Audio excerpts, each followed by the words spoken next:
We're here at the Museum of Modern Art for an advanced screening of Stand Up Guys, a real actors movie that has three of a kind Oscar winners. The title's called Stand Up Guys, and guys do really have a code of honor. Why do you think they have one and women don't? Why do you think they have like that camaraderie? I think women do, it's just we don't need a label for it. Oh, I like that. So it's like an honor among men, you know, where do you think that comes from? The movie highlights that, I don't right? know, I'm just an actor. I'm not a sociologist. I'm glad that you picked that up because that was I have a lot of friends of mine that are pretty wild. They do some of my friends have done some things that are not necessarily legal, but they always do it in a nice way, in a way that is part of that code and understanding. And these guys are like that. The younger generation, they don't respect the codes. How was it making like an actor's film? Heaven.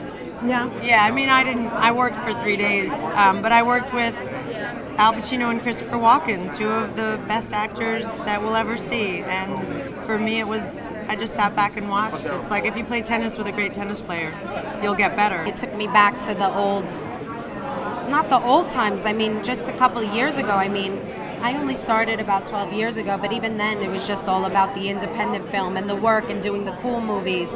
And now that's kind of gone. I had a wonderful time doing this film, and Fisher was a wonderful director, which surprised me because he's an actor, and often actors will give you too much direction. He was quite lovely. Oh, good. It was really wonderful working with him because he's a wonderful director, but also he understands actors and he knows how to talk to them, and it was very collaborative, and so it felt very creative. Everyone has said you're a wonderful director to work with. How was it going on the other side of the camera as an actor? I love directing. I mean, that's what I really wanted to do for about 10 years. I've done it a little bit.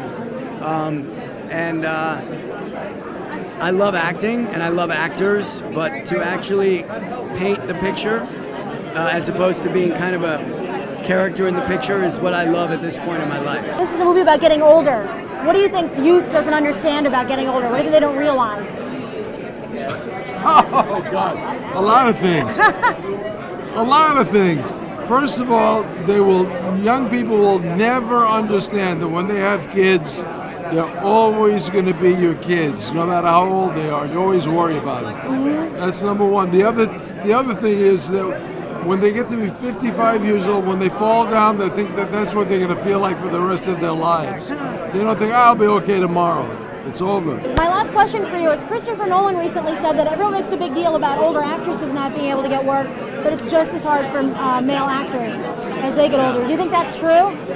Well, I think it's probably harder for actresses, but it's not easy for these older actors. I mean, I happen to be working with three legends, so for them, they maybe have an easier time, but I know age is a strange thing, and that's really what the movie deals with. It's kind of like time forgets these people, and that's one of the things that attracted me to doing this film. So I hope people become very age-friendly, and it's made me look at age in a different way.